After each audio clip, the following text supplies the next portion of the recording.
Och när lammet bröt det 7:e inseglet uppstod i himlen en tystnad som varade vid pass en halv timme. Och de 7 änglarna som hade de 7 basunerna gjorde sig redo till att stöta i sina basuner.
Vem är du?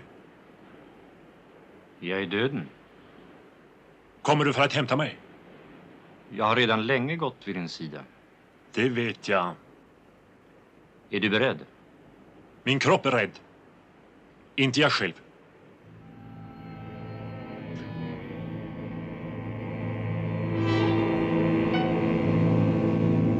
Vänta ett ögonblick. Så säger ni alla. Men jag lämnar inga uppskov. Du spelar ju schack, inte sant? Hur vet du det? Ja. Jag har sett det på målningar och hört i visorna.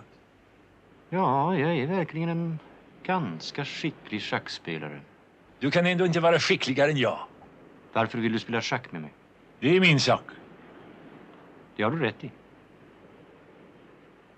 Villkoret är att jag får leva så länge jag står dig emot. Spelar jag det matt, friar du mig.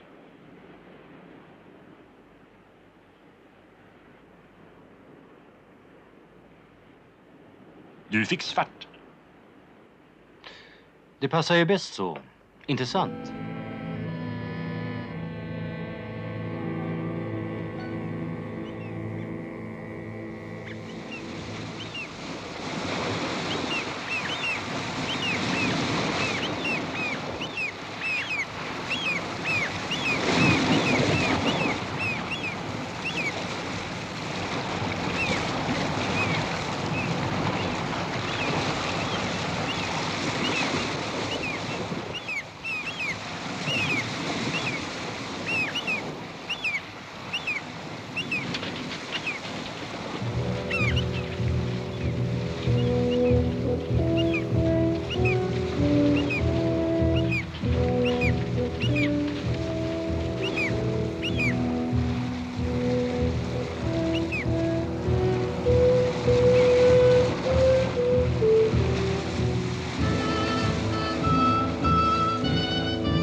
och en luderkona, det är livsens välbehag för en man som jag.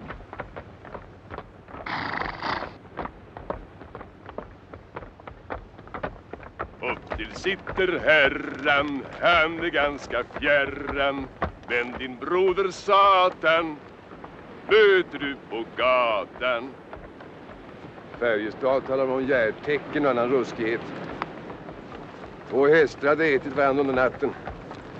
På kyrkogården hade gravarna öppnats. De dödas lämningar låg kastade över hela platsen. Det var 4 solar på himlavallet igår eftermiddag.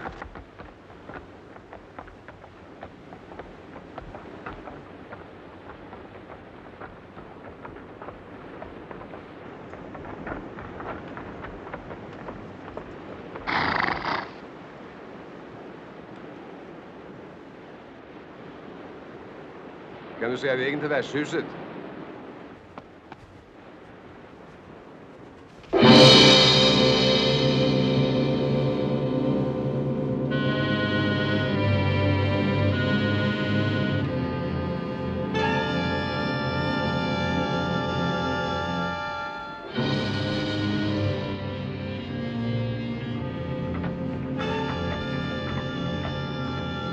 Visa den vägen. Inte precis. Vad sa han? Ingenting just. Var han stum? Nej, det kan man inte säga. Jag skulle snarare vilja påstå att han var högeligen vältalig. Jaså? Ja, vältalig. Men talet han höll var dystert. Det måste man säga.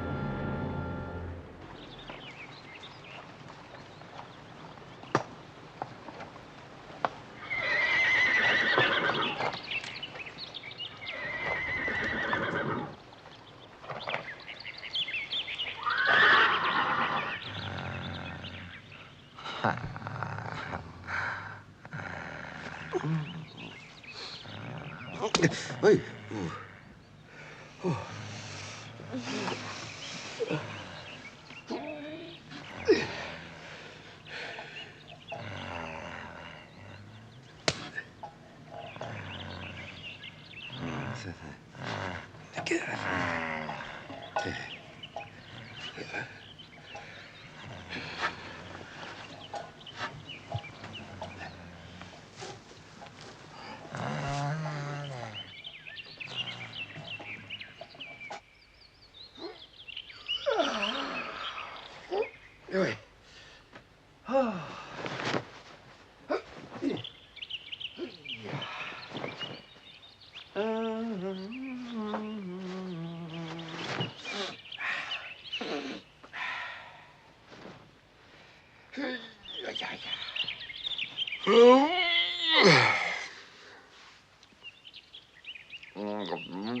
Fri. God morgon på dig. Har du fått någon frukost? Tråkigt nog kan jag inte äta gräs. Kan inte du lära mig? Vi har lite knapet, förstår du. Men folk är inte så konstintresserade i den här landsändan.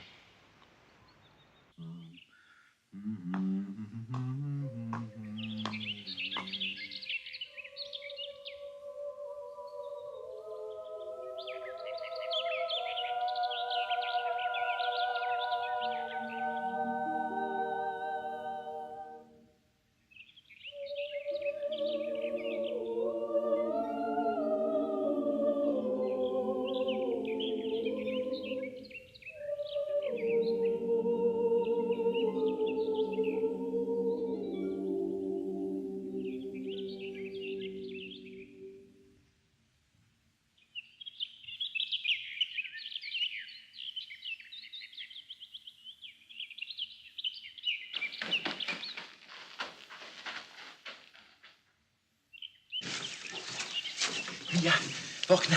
Vakna, Mia. Jag har sett något som jag måste berätta. Vad är det? Har det hänt något? Jag ska höra. Jag har haft en syn. Nej, det var inte någon syn heller. Det var alls som verkligt. Ja, det var det. Så har du haft en syn igen? Jag såg henne i alla fall. Vem? Vem såg du? Den heliga jungfrun Maria. Såg du henne riktigt? Hon var så nära så jag kunde röra vid henne. Hon hade guldkrona på huvudet och blå klänning med blommor av guld. Och hon var barfota och hade små bruna händer. Och hon höll barnet mellan händerna och lärde honom att gå. Så såg hon att jag såg henne. Och då log hon mot mig. Och jag fick tårar i ögonen. Och när jag torkade bort tårarna försvann hon. Och det blev alldeles andlöst tyst. Överallt. I himlen och på jorden. Kan du förstå det? Tänk vad du kan hitta på. Jag märker nog att du inte tror mig. Men det var verklighet, säger jag dig. Inte en sån verklighet som du ser. Utan en annan sorts verklighet.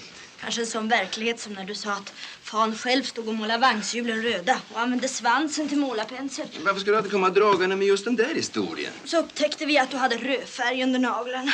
Ja, den gången var det kanske påhitt. Jag gjorde det för ni skulle tro på mina andra syner. De riktiga, de som jag inte hittat på. Hörru, du ska hålla styr på dina syner du. Annars kan du bli betraktad som en fåne. Det är du inte. Åtminstone inte än så länge. Så vet jag vet. Fast riktigt säkert är det ju inte. Jag har inte bett om mina syner. Jag kan inte hjälpa att rösta och tala till mig. Och att den heliga jungfrun visar sig. Och att änglar och jävlar tycker om att umgås med mig. Jag har inte sagt er en gång för alla att jag behöver sova på morgnarna. Jag bett er. Bönfallet är mig ingenting hjälper. Därför säger jag nu tyst.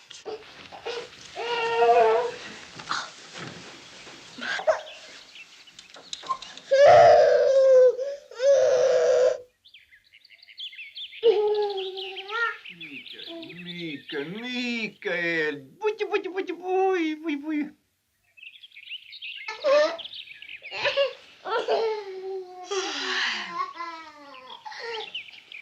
Jag vill att Mikael ska få det bättre än vi.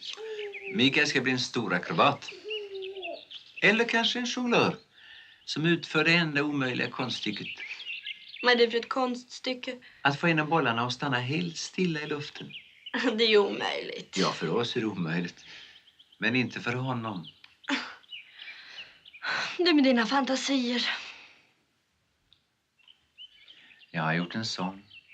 Jag tänkte ut den i natt. Jag låg vaken nästan hela natten. Vill du höra min sång? Läs upp den. Jag är väldigt nyfiken. Det sitter en duva på liljekvist i midsommartider. Hon sjunger så fagert om Jesu Krist. I himmelen är en stor glädje. Mia, sover du? Det var en mycket vacker sång. Är det inte slut än? Nej, jag hörde nog. Jag ska bara sova lite till. Så kan du sjunga resten sen. Den bara sover och sover. Är det här en maskering för en skådespelare? Jag bara frågar. Om det inte vore för att prästerna betalar så bra så ska jag säga nej. Ska du spela döden? Skrämma hyggligt folk från Vättern med såna här fånigheter. Och när ska vi uppföra det där spelet? I Helsingör vid helgonfesten. Vi ska spela på självaste kyrktrappan. Det är fint som fan. Vore det inte bättre att spela något oanständigt? Det tycker folk bättre om oss, är det roligare. Fåntrapp. De säger att det går någon elak sjukdom i landet och nu spekulerar prästerna i ond, bråd död och moraliska magknip. Och vad ska vi spela för roller? Du som är så jävla dum ska spela människor själv. Det är förstås en dålig roll. Vem är det som bestämmer? Va? Vem är det som är sällskapets direktör? Jag bara frågar. Betänk du dåre denna lag. Din levnadstråd är mäkta svag. Kort är din dag. Kommer kvinnorna älska med den här kostymeringen? Jag bara frågar.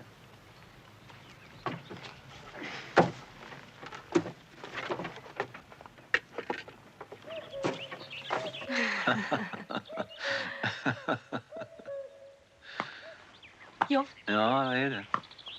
stå alldeles stilla. Säg ingenting. Jag är tyst som muren. Jag älskar dig.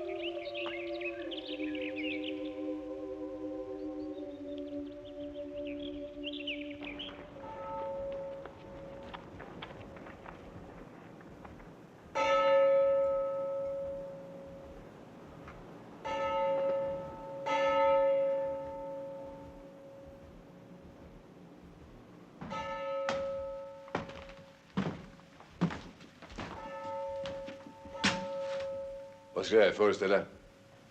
Det är dödsdansen. Där är döden. Ja, han dansar iväg med dem allihop. Varför håller du på med sådana klodderier? Ja, jag tänkte man skulle påminna folk om det faktum att de ska dö. Blir de inte glada då? Varför i helvete ska man alltid göra folk glada? Man kan ju skrämma dem lite ibland. Då blundar de och tittar inte på din tavla. Du kan tro de tittar. En dödskalle är mycket intressantare än ett naket fruntimmer. Ja, när du skrämmer dem. Ja, de tänker de. Och de tänker. De blir de ändå räddare. Kila galopp i fan på prästerna. Det är inte min sak. Bara måla din dödsdans, du. Jag bara visar hur det är. Sen får var och en göra som man vill. Tänk vad somligt folk ska bli förbannade på det. Jo, det händer alltid. Då målar jag strax något roligt. Man måste ju leva. Åtminstone tills pesten tar den. Pesten? Det var otäckt. Du skulle se bölden under en sjukes hals. Du skulle se hur kroppen dras samman så att lemmarna blir som rep av galenskap. Ser illa ut? Ja, det ser illa ut. Han försöker slita svulsten ur sin bädd. Han biter sönder sina händer. Han river upp ådrorna med naglarna. Han skrik hörs överallt. Vart du rädd? Rädd? Ja. Känner du inte mig? Vad målar där uppe för strunt? Ja, nu är det märkliga det att de stackars människorna ser farsoten som en Guds straffdom. Nu drar hopar av syndaträlar genom land och piskar sig själva och varann. Hör han till välbehag. Slår de sig själva? Ja, det är en otäck syn. Man går helst ner i dik och gömmer sig när de kommer på vägen. Jag har lite brännvin. Jag har druckit vatten hela dagen. Jag blev en törstig som en kamel ute i ökensadden. Jag tror du blir rädd i alla fall.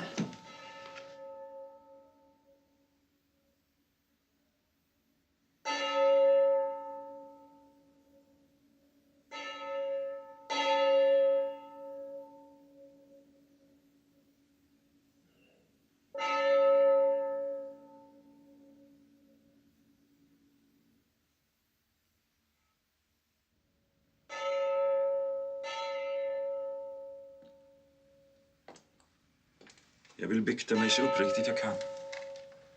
Men mitt hjärta är tomt.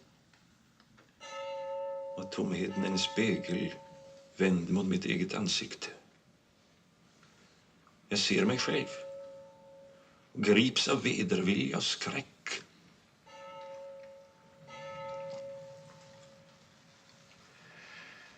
Genom min likgiltighet för människorna har jag ställts utanför deras gemenskap.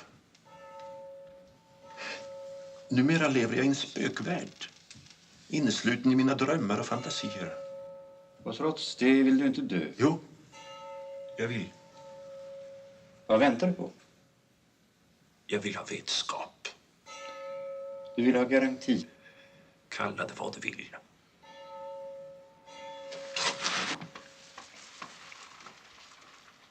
Är det så grymt otänkbart att fatta Gud med sina sinnen? Varför ska han gömma sig i en dunstkrets av halvuttalade löften och osedda under? Hur ska vi kunna tro på de troende när vi inte tror själva? Vad blir det av oss som vill tro men inte kan? Och vad blir det av dem som varken vill eller kan tro? Varför kan jag inte döda Gud inom mig? Varför lever han vidare inom mig på ett smärtsamt och förebyggande sätt, trots att jag förbannar honom och vill vräka ut honom ur mitt hjärta? Varför är han trots allt en jäckande verklighet som jag inte kan bli kvitt? Hör du mig? Jag hör dig. Jag vill ha vetskap. Inte tro, inte antaganden, utan vetskap. Jag vill att Gud räcker mig sin hand, avtäcker sitt ansikte och talar till mig. Men han tiger. Jag ropar till honom i mörkret. Men ibland är det som det inte fanns någon där. Det kanske inte finns någon där. Men då är levandet en orimlig fasa. Ingen människa kan leva med döden för ögonen och vetskapen om alltings intighet. De flesta människor reflekterar varken över döden eller intigheten. Men en dag står det ju ändå på livets yttersta när Jesus ser mot mörkret. Ja, den dagen. Jag förstår vad du menar. Vi måste göra oss ett beläte av vår rädsla. Och det belätet ska vi kalla för Gud. Du oroar dig. Döden besökte mig i morse. Vi spelade schack tillsammans. Den fristen ger mig tillfälle att uträtta ett angeläget ärende. Vad för ett ärende? Mitt liv har varit ett jagande, farande, talande utan mening eller sammanhang. Det har varit en intighet. Ja, jag säger det utan bitterhet eller självförebråelse. Eftersom jag vet att nästan alla människors liv är beskaffade på just det sättet. Men mitt uppskov vill jag använda till en enda meningsfull handling. Oho. Därför spelar du schack med döden. Han är en svår och skicklig taktiker. Men än så länge har jag inte givit upp en enda pjäs. Hur ska du kunna överlista döden i ditt spel? Jag spelar i en kombination av löparen och springaren som man ännu inte har upptäckt. I nästa drag river jag upp hans ena flank. Det ska jag lägga på minnet.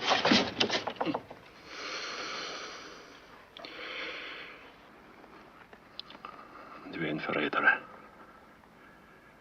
Och du lurar mig. Men vi träffas väl igen. Jag ska nog finna en väg. Vi möts vid värdshuset. Där ska vi spela vidare.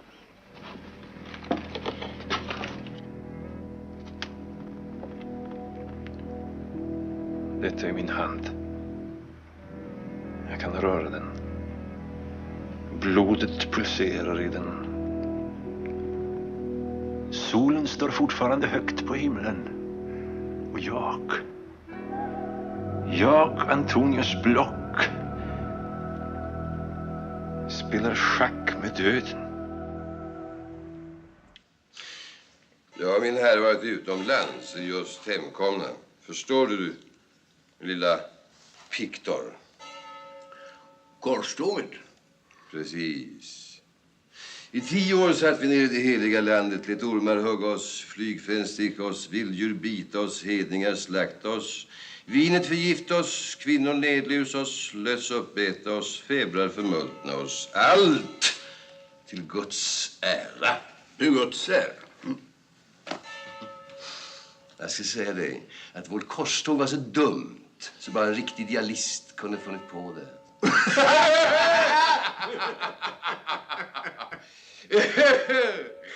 Det där om pesten var otäckt.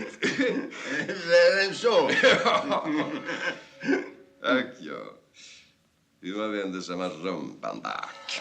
Stor sanning. Rumpan bak. Rumpan bak. En djup sanning. Här ser du väpnaren Jöns. Han flinar åt döden, flabbar åt Herren, skrattar åt sig själv och ler mot flickorna. Hans värld är en Jönsvärld. Trovärdig för ingen utom för honom själv. Löjlig för alla, även för honom själv. Meningslös i himlen och likgiltig i helvetet.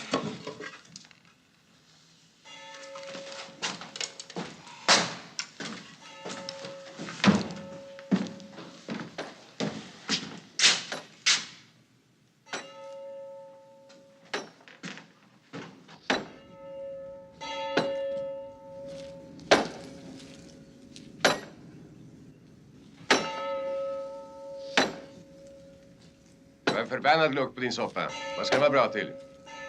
Hon där av köttsleverblandelse med den lede. Nu sitter hon i stocken. Hon ska brännas imorgon vitt upp i sockengränsen. Den går så djävulen ifrån oss andra. Det gör de där stinkande smörjan. Bästa medlet.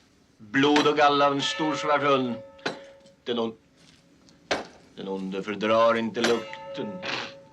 Inte jag heller.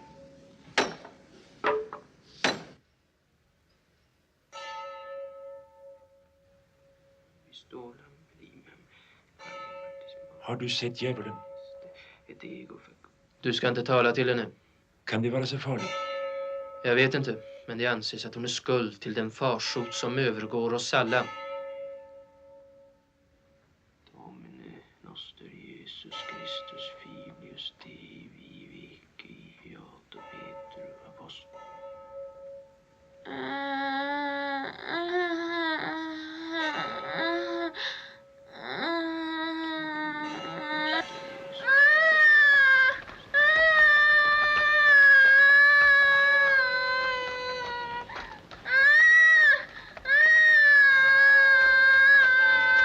ödet är en rackare, du själv min vän en stackare. En du spritter rask, en du krälar i en mask. Måste du sjunga? Nej.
Varför ser du så förvånad ut? Jag skäl från de döda. Numera är det ett ganska lönande gebit. Du tänker springa ner till byn och skvallra. Det känner ingenting till. Var och en räddar sitt eget skinn. Så enkelt är det med den saken. Försök inte skrika. Det är ändå ingen som hör det. Varken Gud eller människor. Är det inte värt att förvåna sig över?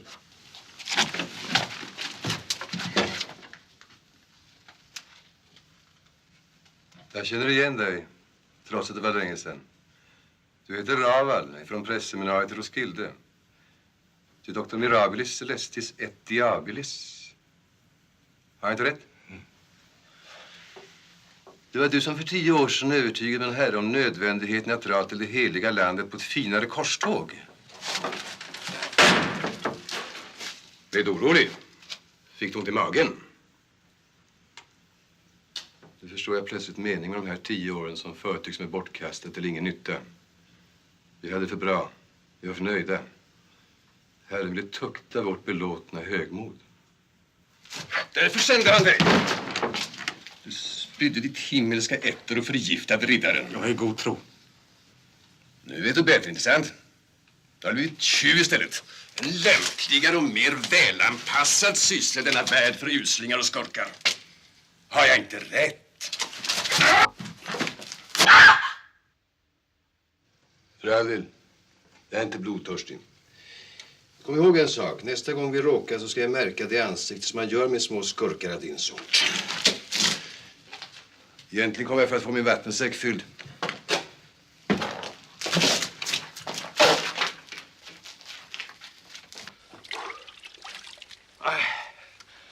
Jöns var namnet.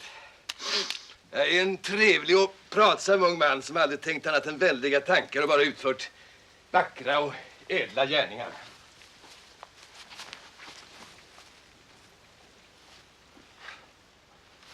Farväl min flicka. Jag kunde ha våldtagit dig. Och så medan jag är trött på den sortens kärlek. Det blir lite torrt i längden.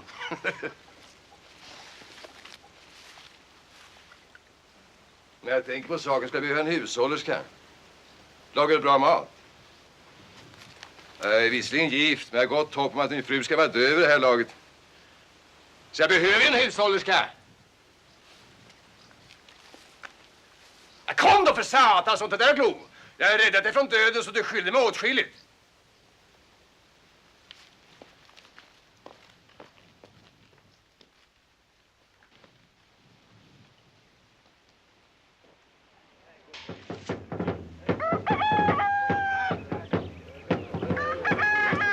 Jävla taskspelare. De bara åbäkar sig.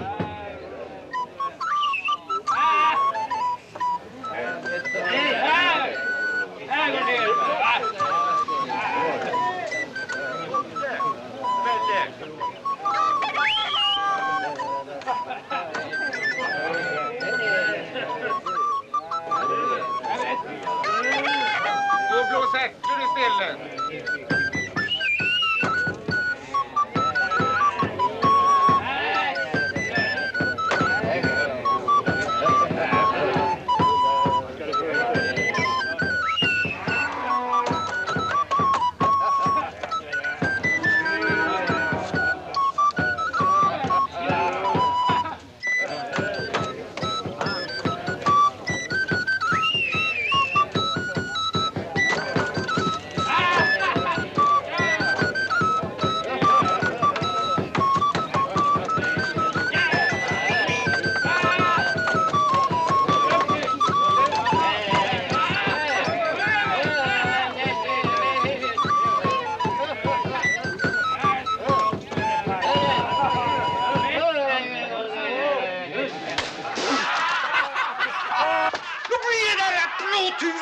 Generaler!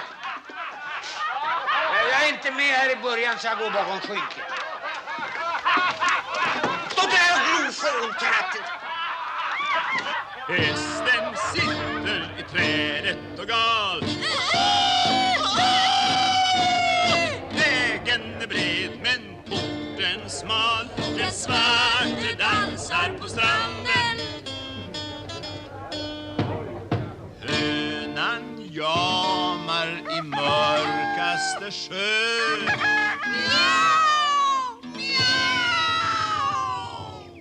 Dagen är röd men fisken död. Den svarte hukar på stranden. Ormen flaxar i himmelens höjd. Jungfrun är blek men musen nöjd. Den svarte ränner på stranden. Bocken väser med tänderna två.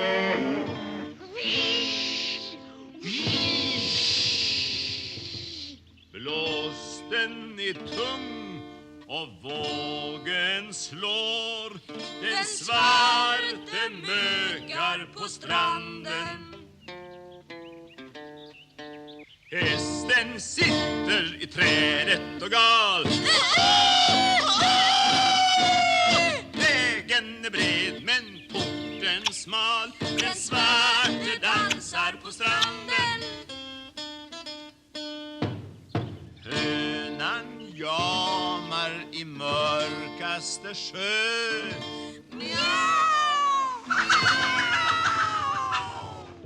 Dagen är röd men fisken död. Den svarte hukar på stranden. Ormen flaxar i himmelens höjd. Jungfrun är blek men musen nöjd. Den svarte ränner på stranden. Suggan värper den så. Natten är sot och mörkret står. Den svarte stannar, stannar, stannar, stannar på stranden.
har sänt sin straffdom över oss.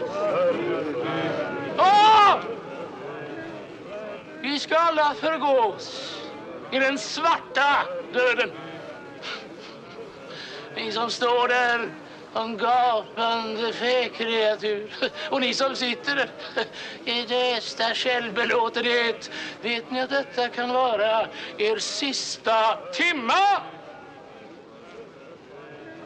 Döden står bakom er rygg. Jag kan se hur hans gässa blänker i solen. Hans lie blixtrar när han höjer den bakom era huvuden.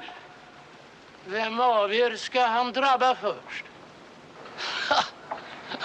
Du där, så det blygar som en get. Ska din mun innan kvällen förvridas? En sista oavslutade gäspningen.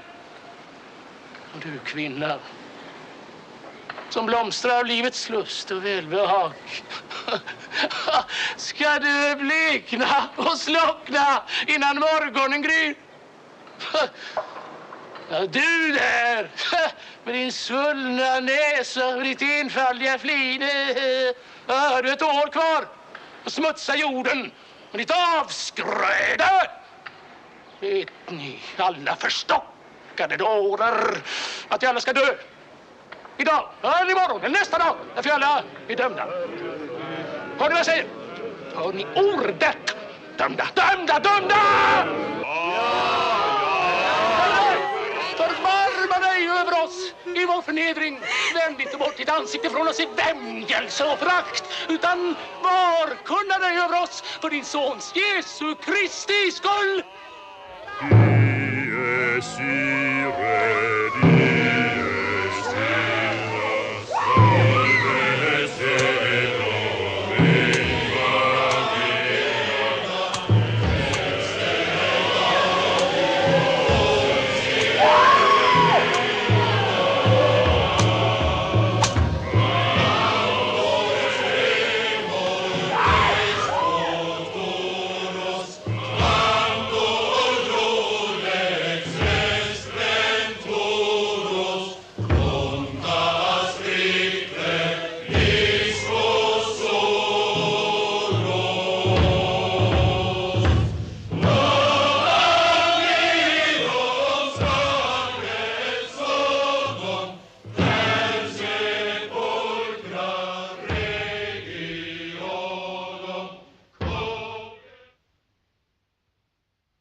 Detta jävla undergångssnack. Ska vara föda åt moderna människor. Fordrar de verkligen att vi ska ta dem på allvar? Ja, nu flinar du åt mig, herre. Tillåt mig påpeka att jag läst, hört, upplevat de flesta sagorna vi människor berättar för en. Ja.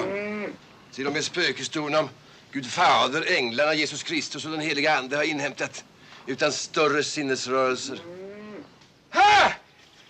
Vad skriker du för? Jag är smeden Plog och du är väpnaren Jöns. Det är möjligt. Har du sett till min hustru? Nej, det har jag inte. Men om jag hade sett när hon liknade dig så skulle jag skynda mig att glömma bort att jag hade sett henne. Så då har du inte sett henne? Hon kanske har rymt. Vet du någonting? En hel del. Men ingenting om din hustru. Gå in på krogen kan du få besked.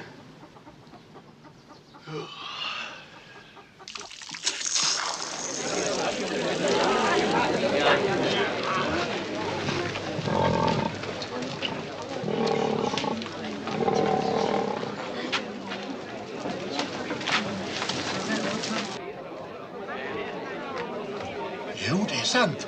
Pesten drar fram ut med hela västra kusten. Folk dör som flugor.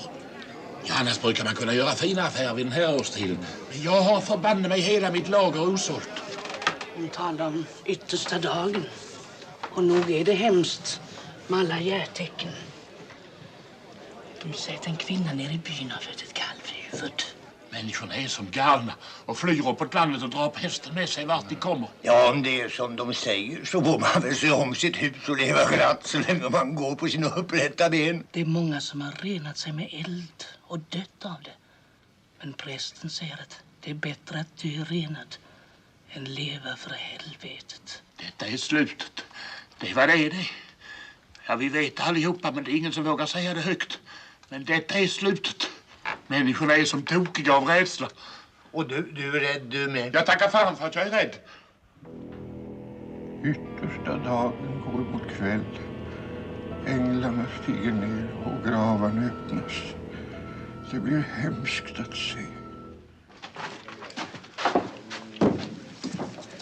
Ska du ha den här ringen? Du får den billig.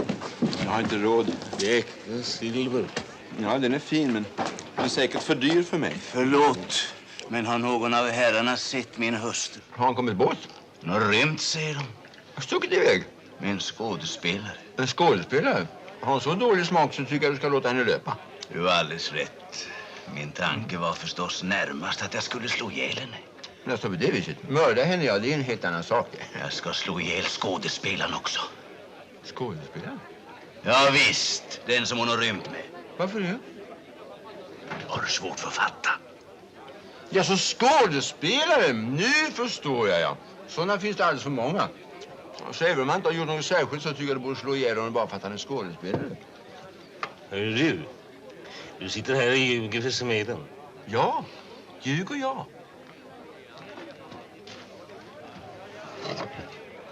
Du är också skådespelare. Och det är väl din kumpan som snoppat iväg med Plogs kärring. Är du skådespelare du också? Jag skådespelare? Det är verkligen så lite. Då borde vi ju slå ihjäl dig. Det är logiskt. Du är lustig du. Det var fasligt vad det blev. Har du något på samvetet? Du är lustig du. Tycker inte du också att han är lustig? Jag ser inte det, nej. Vi skulle kanske märka det lite med kniven.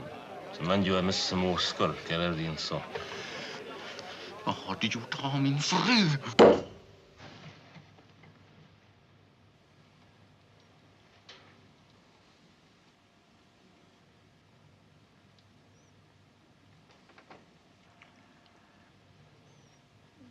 Tänker du göra mig illa?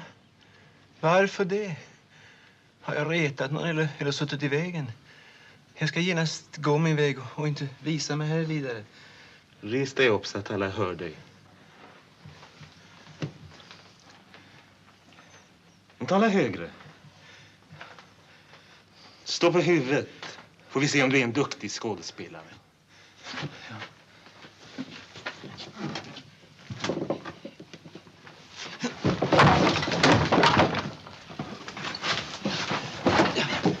Vad har du gjort av min hustru?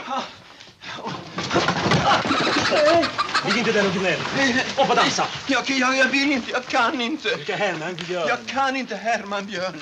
Det är du inte kan i alla fall.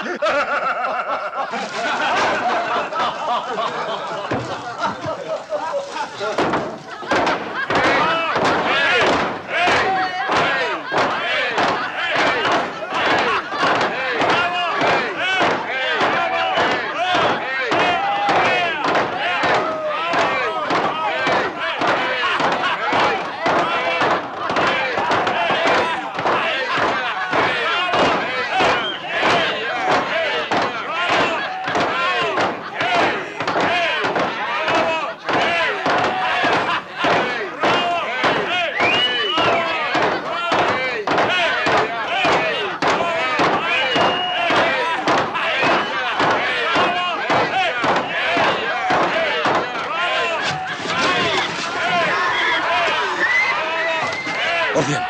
Jag är en duktig björn. Jag orkar inte för björn.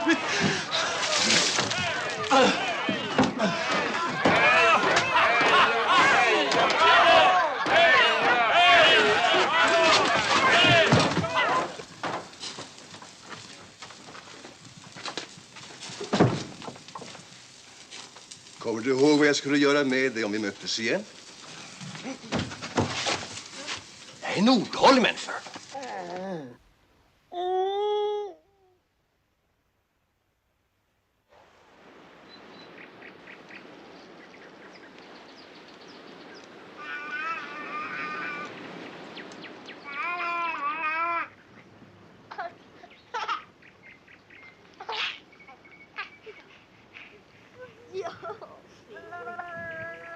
Vad heter han?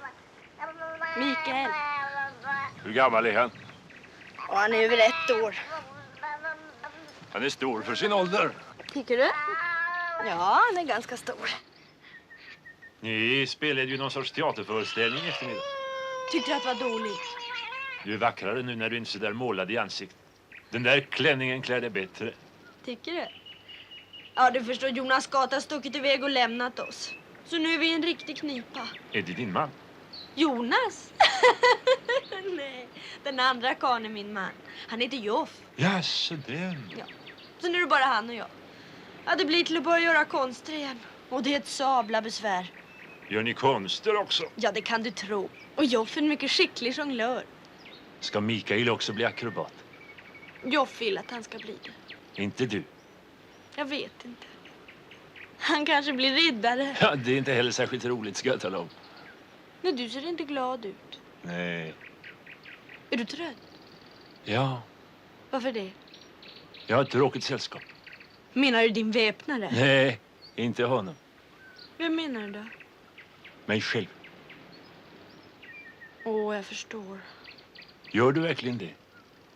Ja, jag förstår ganska bra. Jag brukar ofta undra över varför människorna plågar sig själva så fort de kommer åt. Är det inte så? Mia. Joff! Joff, vad är det? Joff! Nej men snälla Joff, vad har du gjort? Kom och sätt dig här. Var har du varit någonstans? Får jag se på dig?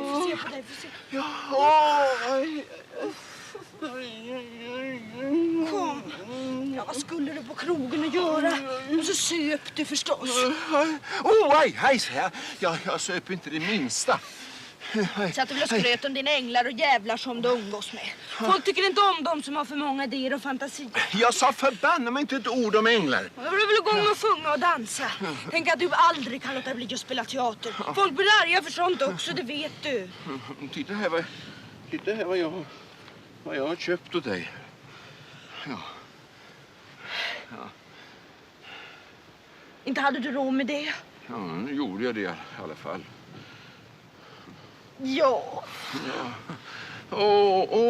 Vad de klodde mig. Ja. Varför klodde du inte tillbaka då? Jag blir bara rädd och arg. Jag kom aldrig för. Arg blev jag, det ska du tro. Jag röt som ett lejon. Ja. Blev de rädda? Nej, då bara skrattade.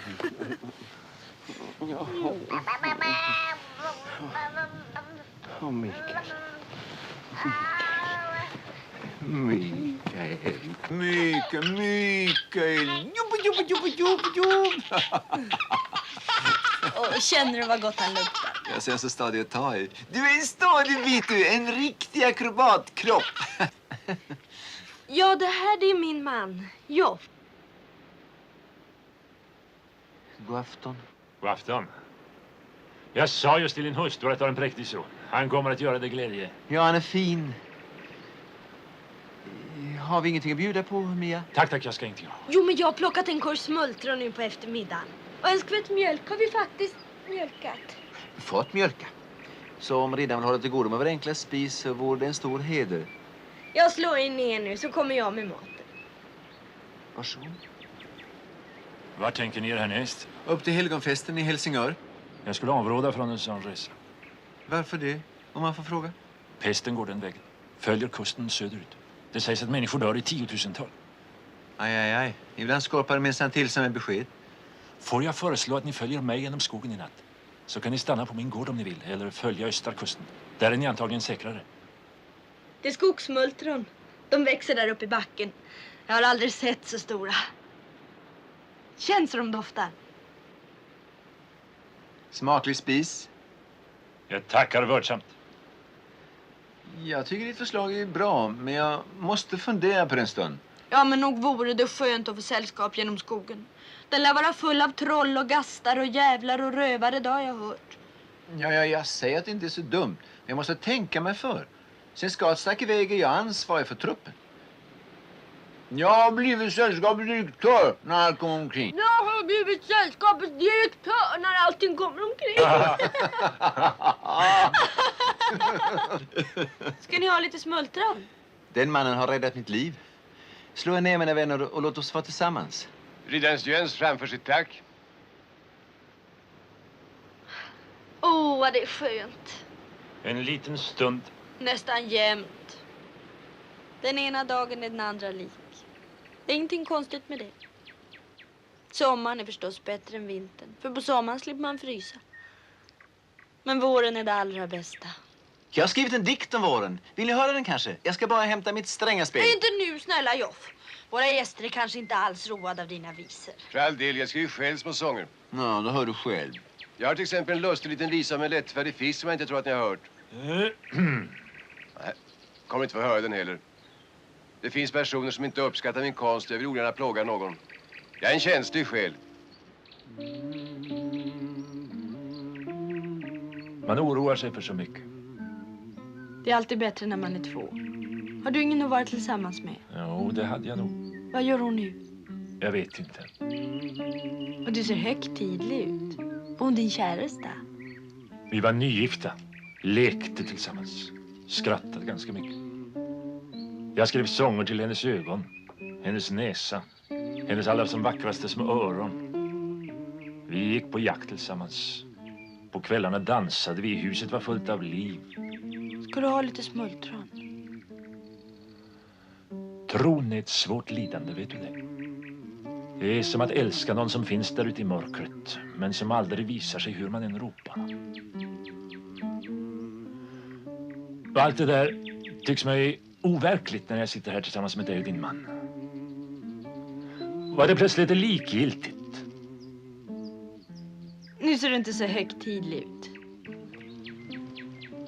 Jag ska minnas den här stunden.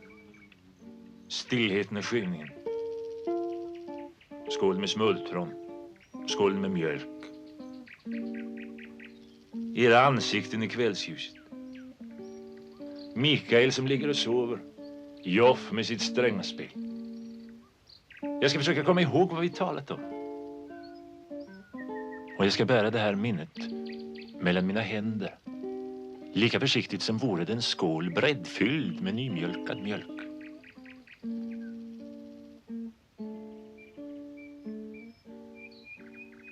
Och detta ska vara mig ett tecken. Och en stor tillräcklighet.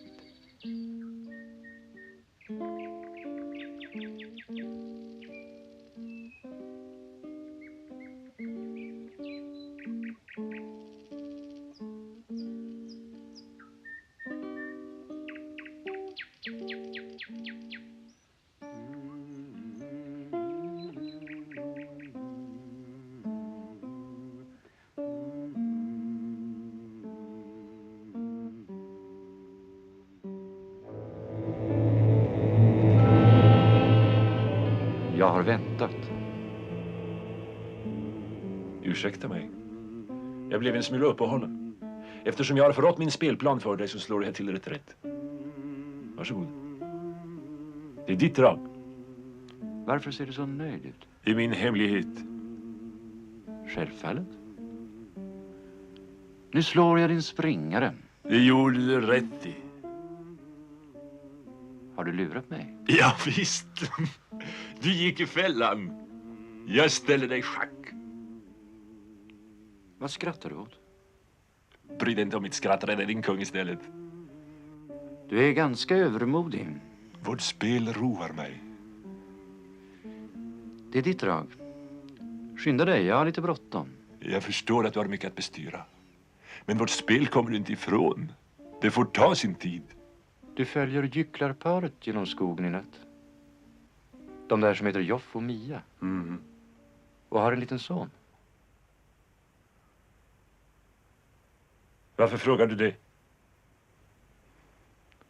För ingenting.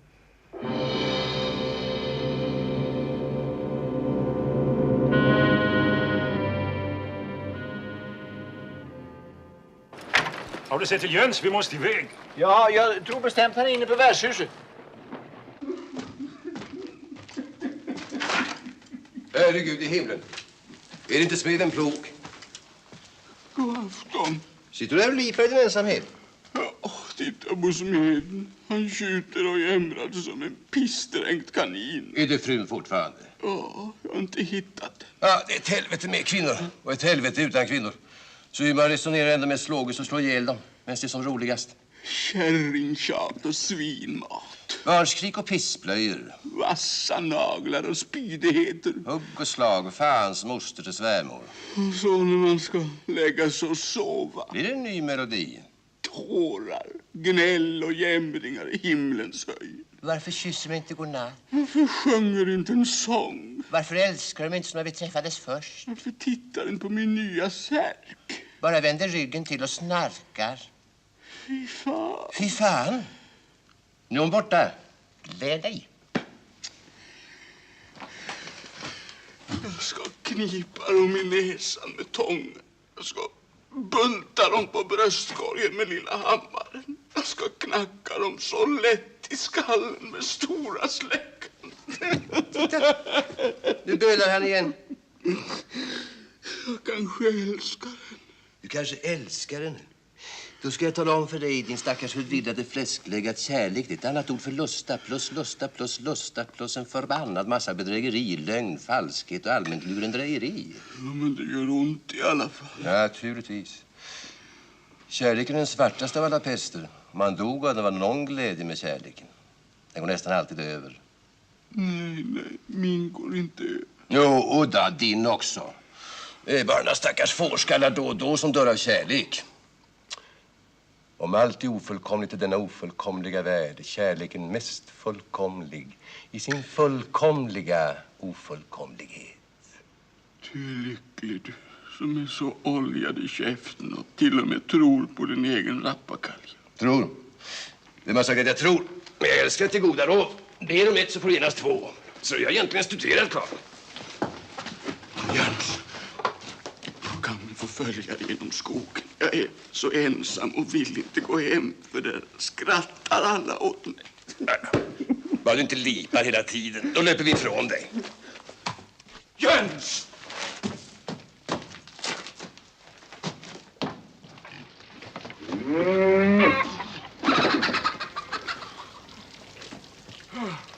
Lillebroder. Akta dig, Jöns. Han vill bara slåss. Han är inte riktigt klok. Nej, nu lipar han i alla fall. Jag är verkligen ledsen om jag gjorde det illa. Men jag har ett sånt förbannat temperament, förstår du? Ta mig an. Ja.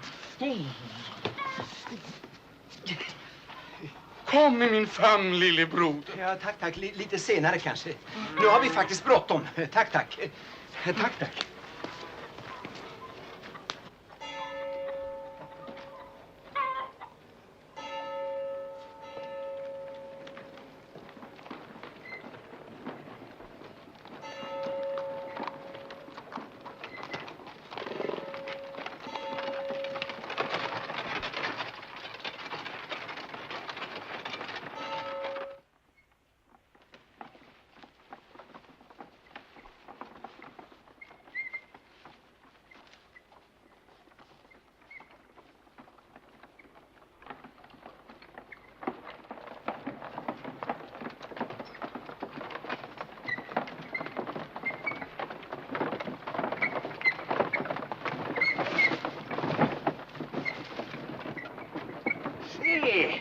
Vad är det jag ser? Ser du något? Vem är det som skymtar fram där borta i skogens bryn? Om inte min högt ärade med vidhängande aktör.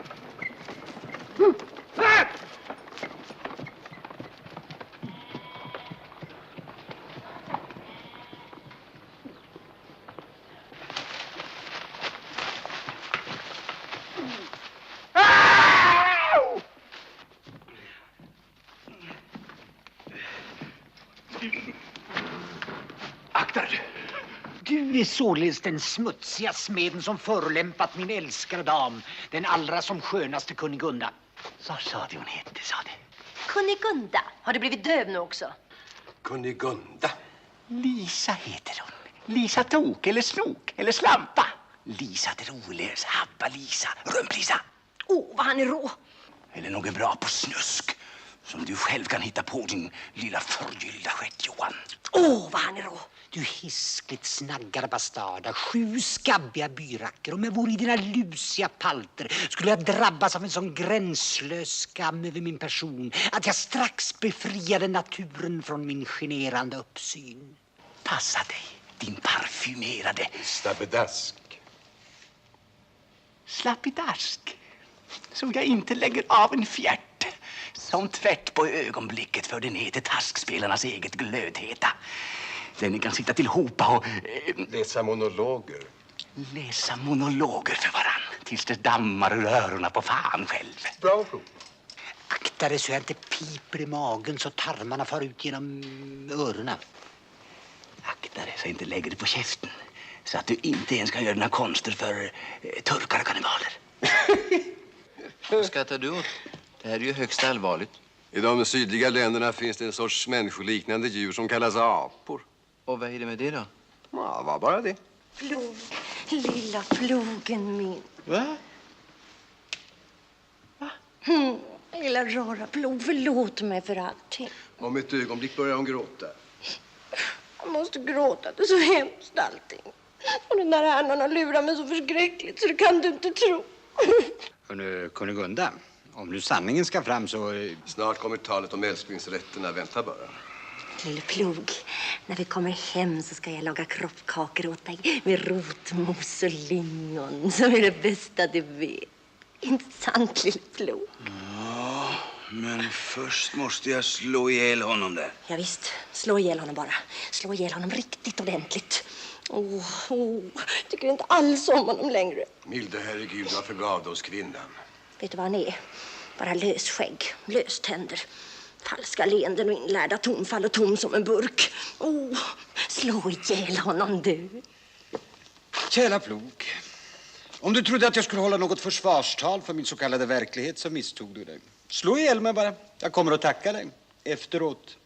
Vad säger du? Skådespelare skapar gripenhet och förvirring. Det är redan en halv seger. Men gör någonting, stå inte bara där och glo. Han måste ju slåss med, men han ska inte slå ihjäl honom. Han måste åtminstone reta upp mig så jag blir lika arg som nyss. Kära vän, jag sänker denna dolk i mitt bröst. Och min overklighet kommer raskt att övergå till en ny solid verklighet. Likets absoluta påtaglighet. Vänta lite nu. Jag menar ju inte så illa. Jag förlåter dig, Kunigunda. Farväl, min vän. Bed för mig någon gång.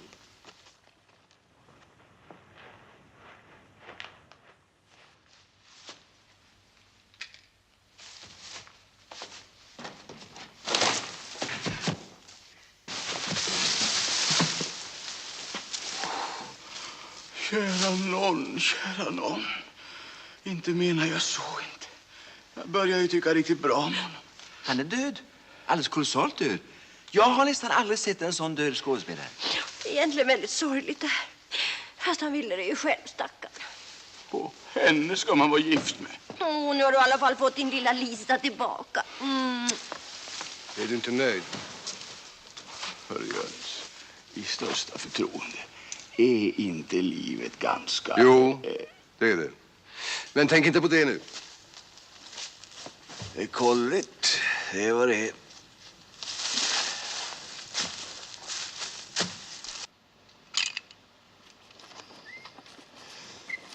Nu gjorde jag en bra scen. Allt en bra skådespelare. Söker jag rätt på ett träd och klättrar upp där. Så inga björnar, vargar eller spöken får tag i mig.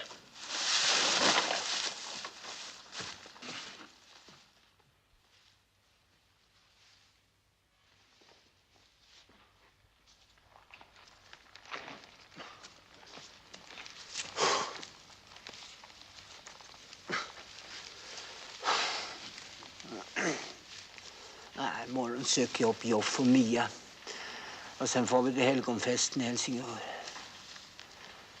Ska jag sjunga en liten sång för mig själv. Jag är en liten fågelett som sjunger hur han vill. Hantverkare skog, det var skönt.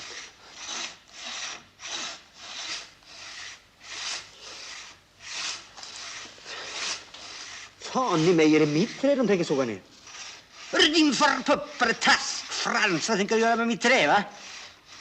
Kan du inte svara åtminstone hövlighet kostar så lite? Vem är nu egentligen? Jag sågar ner i träd. Eftersom din tid är ute. Det går inte, jag har inte tid. Har du inte tid? Nej, jag har min föreställning. Nej, den är inställd. På grund av dödsfall. Men min kontrakt? Det är uppsagt. Min familj, mina barn. Åh, fy skämskap.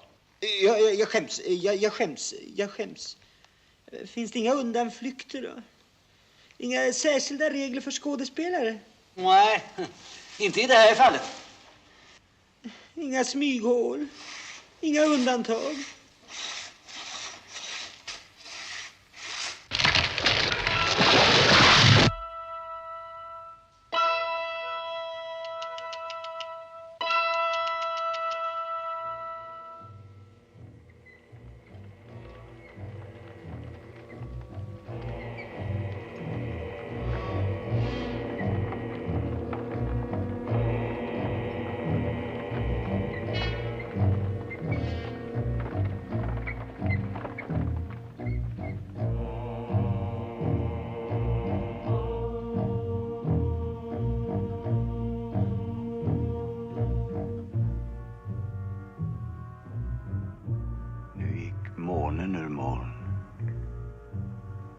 Det är bra. Då ser vi vägen bättre. Jag tycker inte om månen ikväll. Träden står så stilla. Det är för att det inte blåser. Han menar nog att det står mycket stilla. Det är alldeles tyst. Om man åtminstone hör en räv. Eller en uggla. Eller en människoröst. Utom sin egen.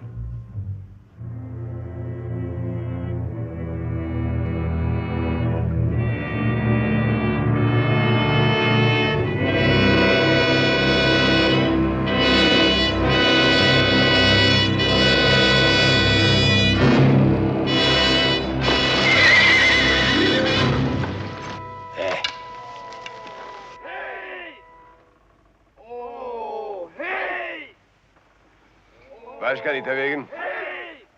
Till brännplats! Ja, det ser jag. Det är hon häxan. Varför bränner så här mitt i natten? Folk har sånt om förstörelse nu för tiden.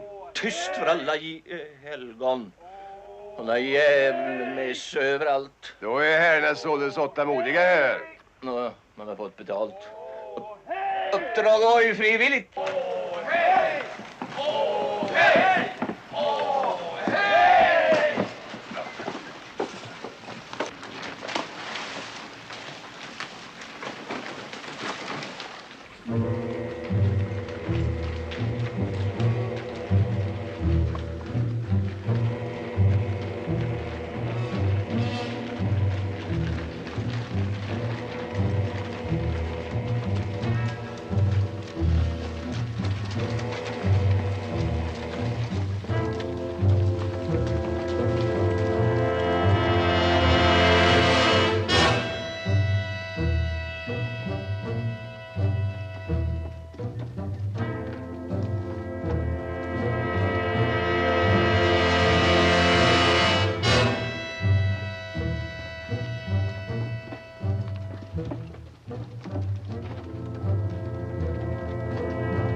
Du, hör du mig? Det säger att du varit i lag med djävulen. Varför frågar du det? Det är inte av nyfikenhet, utan av högst personliga skäl. Jag vill också möta honom. Varför? Jag vill fråga honom om Gud. Han måste ju veta. Han om någon. Du kan se honom när du vill. Hur? Men då måste du göra som jag säger. Se in i mina ögon. Nå, vad ser du? Ser du honom? Jag ser en stel skräck i dina ögon. Ingenting annat. Ingen. Ingenting. Ingen. Nej. Står han inte heller bakom din rygg? Nej. Här är tomt. Men han är med mig överallt. Jag behöver bara räcka ut handen. Så kan jag känna hans hand. Han är hos mig nu också. Elden kommer inte att göra mig illa. Har han sagt det? Jag vet det. Har han sagt det? Jag vet det. Jag vet det. Du måste se honom någonstans. Du måste. Prästen hade ingen svårighet att se honom. Och inte knäktarna heller. De är så rädda för honom att de inte ens vågar ta i mig.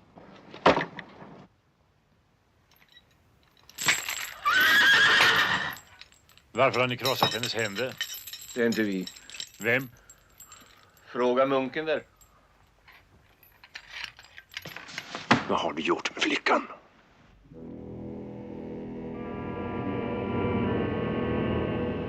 Slutar du aldrig att fråga?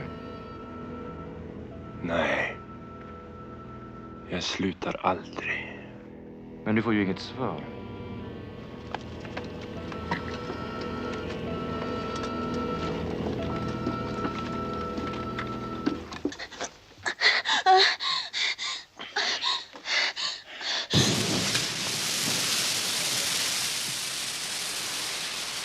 Jag funderade ett tag på om vi skulle slå ihjäl knäktarna. Det känner inte mycket till, hon är nästan död redan. Jag har sagt att ni ska akta er! Kom inte nära henne!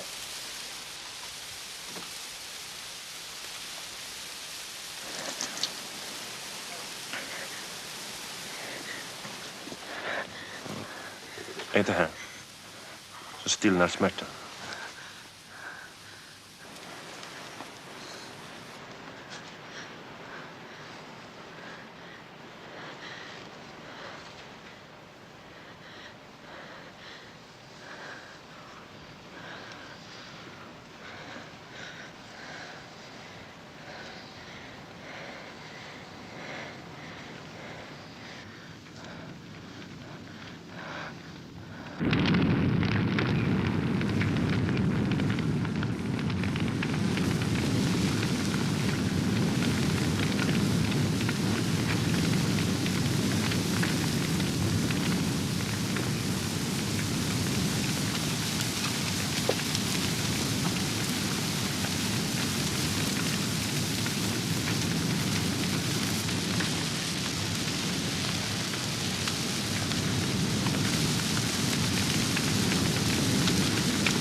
Ser hon?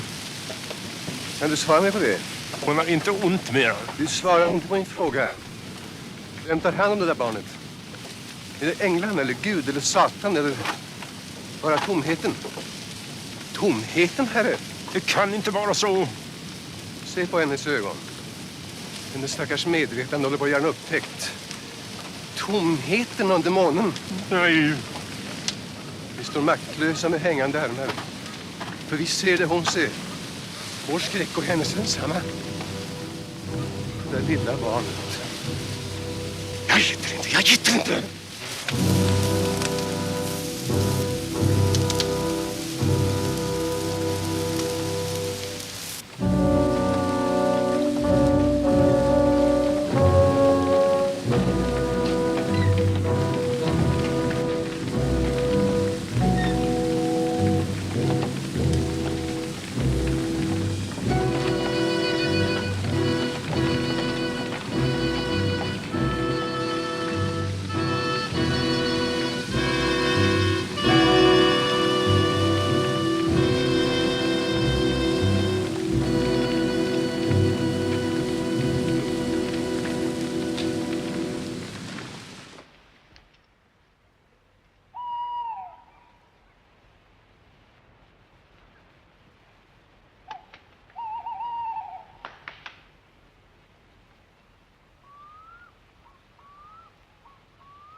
Han sjunger så fagert om Jesu Krist.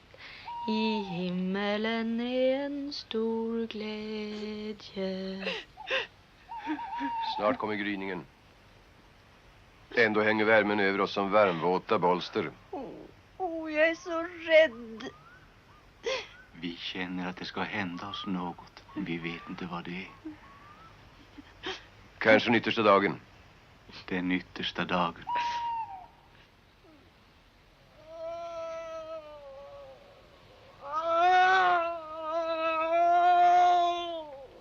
Har du lite vatten?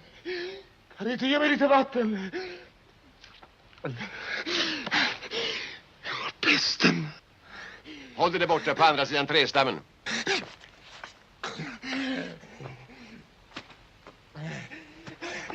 Jag är rädd för att dö! Jag vill inte dö! Jag vill inte!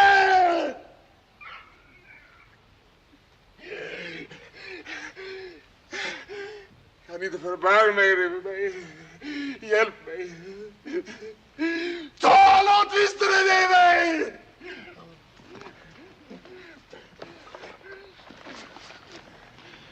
Det känner ingenting till. Det känner ingenting till.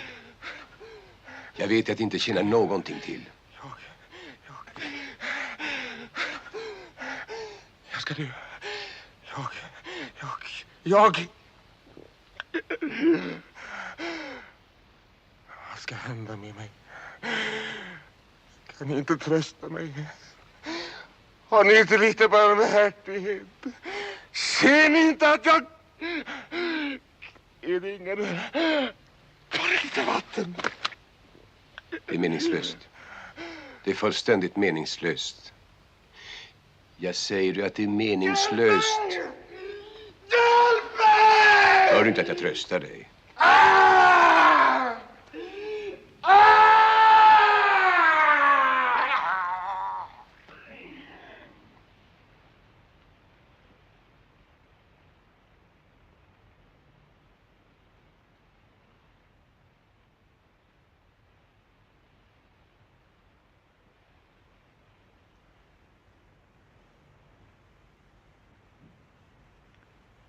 Ska vi spela vårt spel till slut? Det är ditt drag.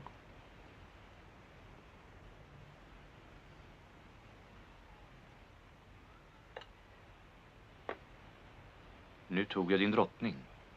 Det såg jag inte.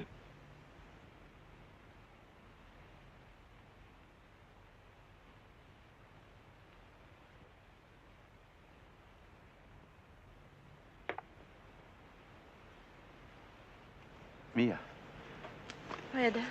jag ser något hemskt. Något som jag nästan inte kan tala om. Vad ser du? Riddaren sitter där borta och spelar schack. Ja, det ser jag också. Det är väl inte så förskräckligt hemskt. Ser du inte vem han spelar med?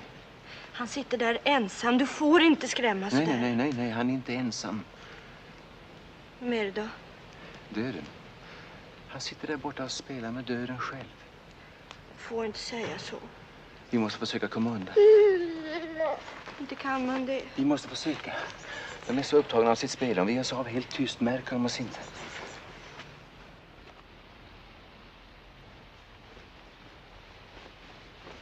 Det är ditt drag, Antonius Block.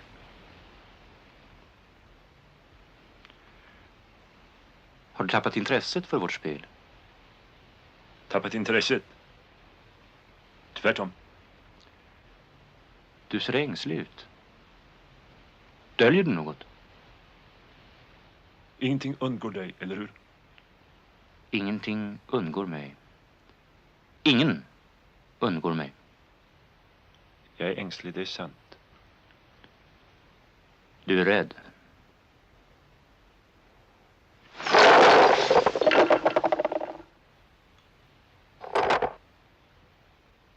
Jag har glömt hur pjäserna stod. Men jag har inte glömt. Så lätt ska du inte slippa undan.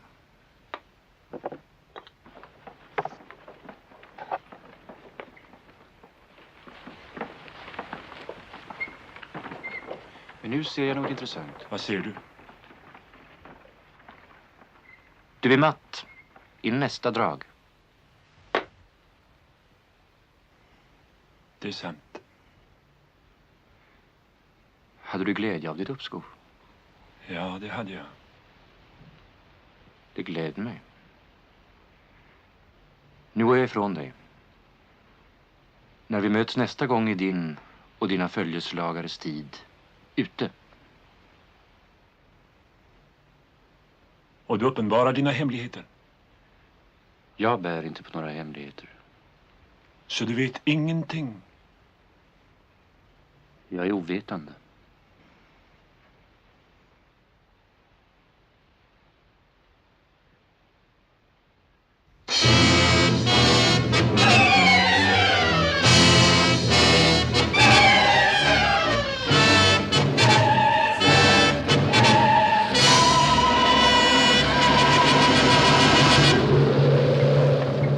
Ser du en sån underlig dag? Det är väl åskan som kommer i gryningen. Det är något annat. Något hemskt. Hör du så det dånar i skogen? Det är nog regnet. Det är inte regnet. Han har sett oss. Han följer efter oss. Han har hunnit ikapp oss. Han kommer emot oss.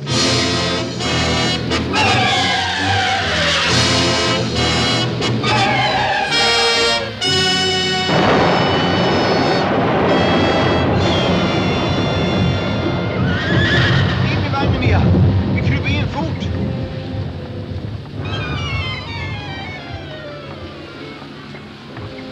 Det är mordängeln som går förbi oss, Mia. Mordängeln. Och han är mycket stor. Känner du vad kan?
Jag hörde av folk som kom från korståget att du var på väg hemåt.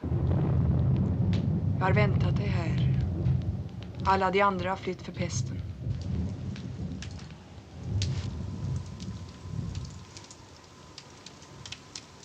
Känner du inte längre igen mig?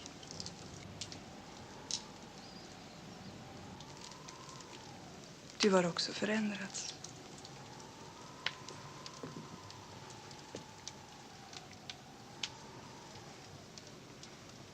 Nu kan jag se att det är du. Någonstans i dina ögon. Någonstans i ditt ansikte. Men gömd och skrämd. Finns den där pojken som gav sig iväg för så många år sedan. Det är slut nu. Och jag är lite trött. Ångrar du din resa? Nej. Jag ångrar ingenting. Men jag är lite trött.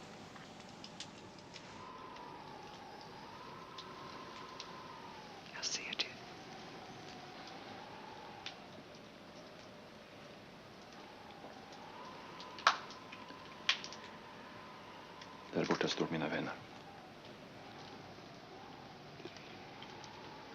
Be dem komma in. Jag ska duka till morgonbad.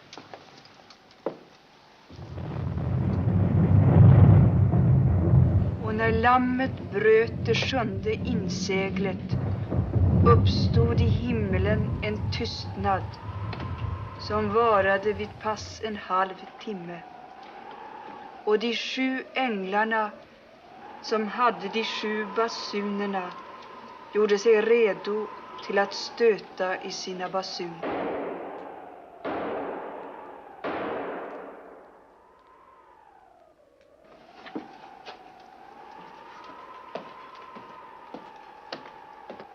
Och den första stötte i sin basun. Då kom hagel och eld blandat med blod, och det kastades ned på jorden. Och 3/3 av jorden brändes upp. Och 3/3 av träden brändes upp. Och allt gräs brändes upp. Och den andra ängeln stötte i sin basun. Då var det som om ett stort brinnande berg hade blivit kastat i havet. Och 3/3 av havet blev blod. Någon där?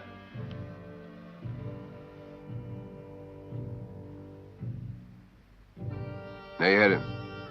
Jag såg ingen. Och den 3:e ängeln stötte i sin basun. Då föll från himlen en stor stjärna, brinnande så som ett bloss. Och stjärnans namn var malört.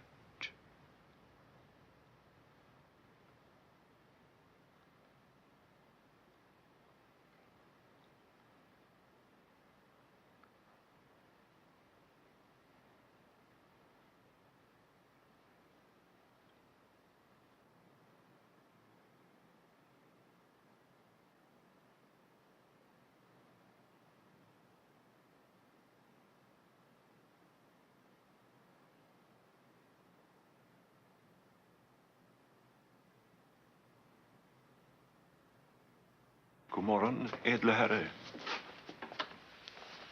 Jag är Karin, riddarens hustru, och hälsar dig högst välkommen i mitt hus. Jag är smed till professionen och ganska skicklig om jag får säga det själv. Min hustru Lisa. Nik för den höge herren, Lisa. Är lite svår att tas med ibland och vi har haft lite kalabalik så att säga. Men inte värre än de flesta människor. Ur vårt mörker ropar vi till dig, herre. O Gud, ha förbarmande med oss. För vi är små och rädda och utan vetskap. I det mörker där du påstår att du vistas, där vi alla förmodligen vistas, i det mörkret finner du ingen som lyssnar till din klagan eller rör sig dina lidanden. Tvätta dina tårar och spegla din likgiltighet. Gud, du som finns någonstans, som måste finnas någonstans, ha förbarmande med oss. Av mig kunde fått en nört att laxera ut dina evighetsbesvär. Nu tycks det vara för sent. Men känn i alla fall den sista minuten, den oerhörda triumfen att rulla med ögonen och röra på tårna. Tyst, tyst. Jag ska vara tyst, men under protest.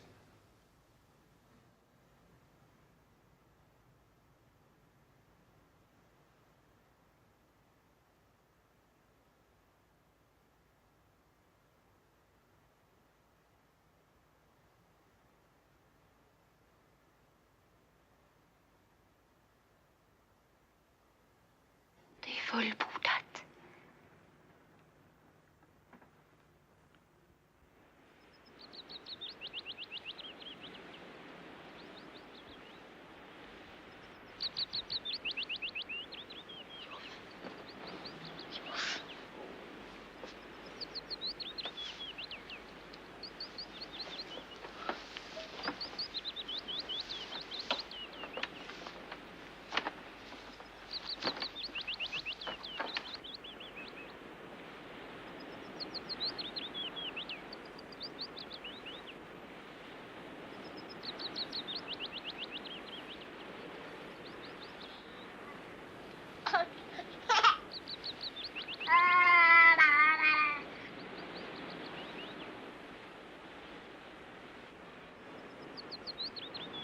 Mia.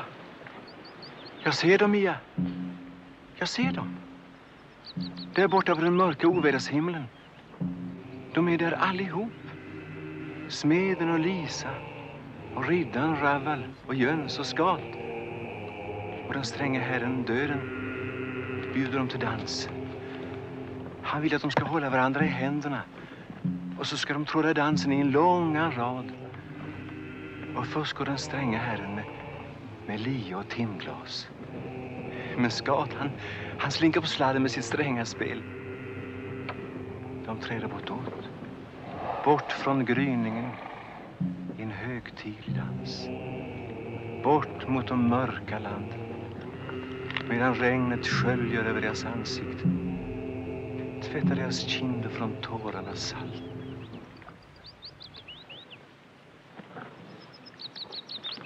Du med dina drömmar och syner.